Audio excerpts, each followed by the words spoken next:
Quand je propose des collaborations entre travailleurs sociaux et artistes, c'est vrai que je demande à ce que chacun se positionne dans sa discipline et se positionne de façon assez radicale, presque peut-être un peu de façon un peu caricaturale, pour qu'on n'ait pas une sorte de magma un peu informe sur le plan de la collaboration. Et peut-être ce que j'attends des artistes, qu'ils se positionnent davantage sur le plan de la forme, sur le plan d'une esthétique, alors que aux travailleurs sociaux, je demande de vraiment penser un fond, de penser sur un plan peut-être plus politique. Voilà. C'est idiot, cette séparation, parce qu'évidemment que l'artiste, il s'intéresse évidemment à toutes les questions politiques, mais je dis attention, souciez-vous d'abord de la forme, parce que les travailleurs sociaux sont peu soucieux de la forme, peut-être. Et je dis aux travailleurs sociaux, souciez-vous d'un contenu, un contenu consistant, parce que c'est votre job de penser des contenus consistants. Si on veut défendre un projet, il faut qu'on puisse l'argumenter de façon performante, pertinente, adéquate, appropriée. Aujourd'hui, on ne peut plus, dans ce monde contemporain, s'enfermer dans une discipline. C'est plus possible. Si on veut penser à un monde meilleur, il faut qu'on se rassemble, il faut qu'on s'assemble pour développer une pensée plus riche, plus complexe, quoi, plus complexe. La complexité de notre société, elle nous oblige à rassembler les disciplines. Quand je suis devenu enseignant ici à la Haute École de Travail Social, ça fait maintenant un peu plus de 10 ans, il m'a paru évident de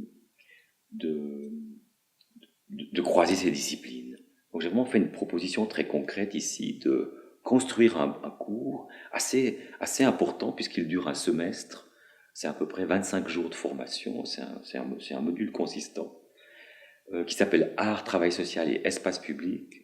Et c'est un module dans lequel il y a vraiment l'occasion d'une rencontre interdisciplinaire, d'une rencontre entre artistes et travailleurs sociaux. Ce sont des étudiants qui font le choix, ce type de module. Donc c'est pas du tout un module imposé. Et donc j'ai vraiment affaire à des étudiants qui ont envie de s'engager dans des projets avec des artistes. Quel est l'objectif premier de ce module? C'est vraiment se dire, tiens, est-ce que mettre en évidence l'utilité peut-être d'une telle rencontre? Si on devait faire court, on pourrait dire que le travailleur social, il adopte 3 types de postures. Une posture normative. Le travailleur social, il est là pour dire ce qu'il faut faire, ce qu'il ne faut pas faire, quelles sont les lignes à ne pas transgresser, ou les normes à ne pas transgresser. C'est la posture normative. Il y a la posture clinique, c'est une posture plus empathique, c'est celle de l'écoute, de l'approche, de tout ce travail de compréhension qu'on a de l'autre. Et puis il y a cette fameuse posture qui est la troisième, qui est la posture militante. Et dans cette rencontre entre artistes et travailleurs sociaux, le militantisme, il est au cœur même de l'activité. Donc cette rencontre avec l'art, elle fait la promotion d'une posture militante.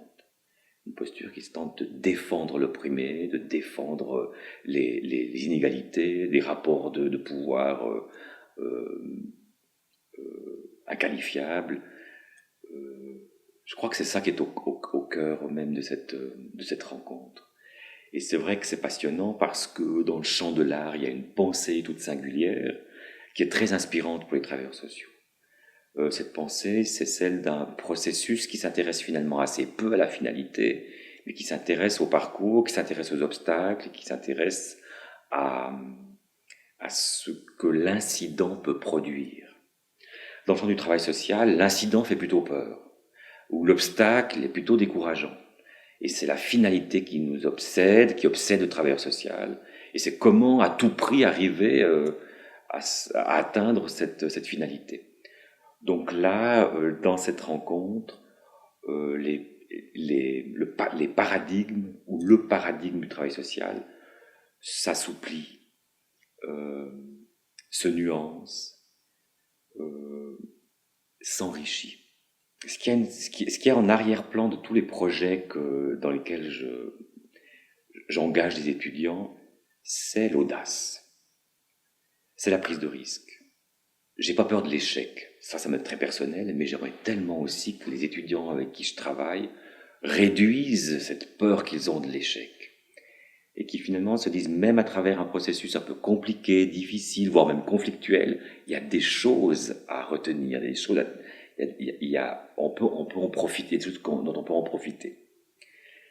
Et donc là, j'ai fait une proposition à des étudiants et à une institution qui s'appelle Rives-du-Rhône, qui se situe d'ailleurs en partie à Salvan, de faire une collaboration, ce que j'appelle une collaboration socio-artistique. Et donc, je leur ai proposé de penser les frontières. Donc la thématique qui était au cœur même de l'action, c'est la frontière. Donc frontière au sens très très large.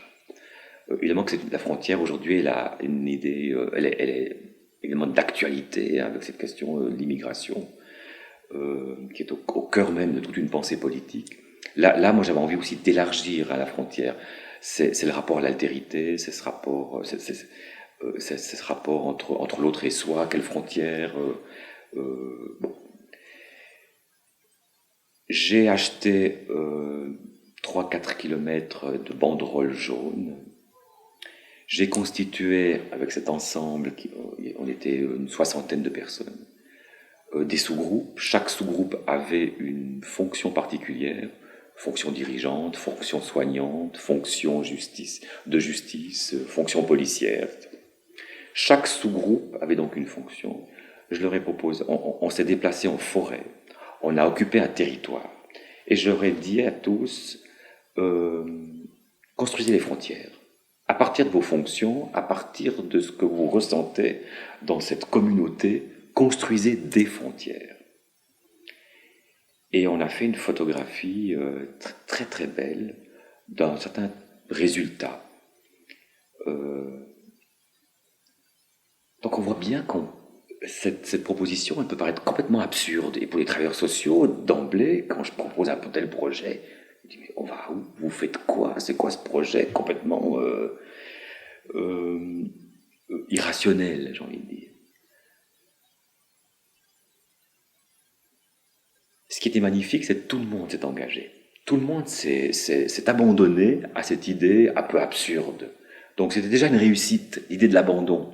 S'abandonner à quelque chose qui se donne pas d'emblée comme rationnel, avec un objectif précis.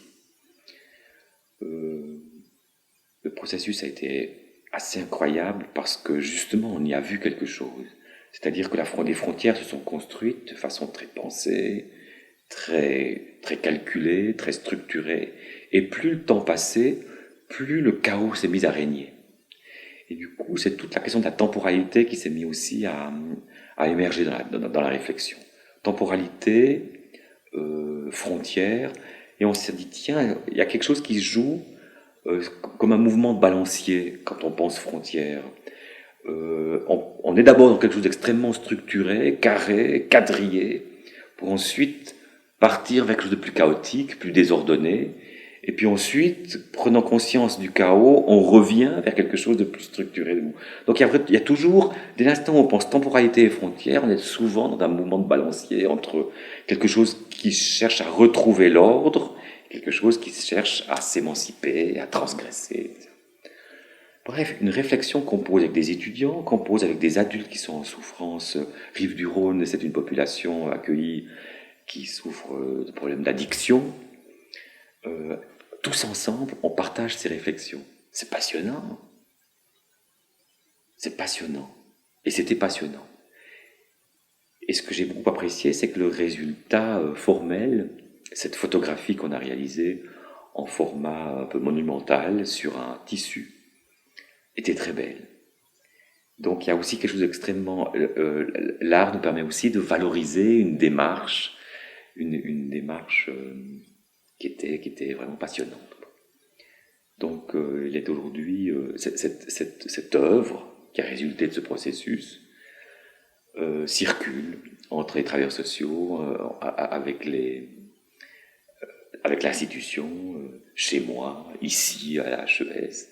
C'est une œuvre qui appartient finalement à tous. Mais ce que j'aime aussi dire, c'est que c'est pas seulement l'objet qui est œuvre. C'est pas seulement cette photographie. Le processus est œuvre. Cette démarche est œuvre. Cette rencontre est œuvre. Cette communauté constituée est œuvre.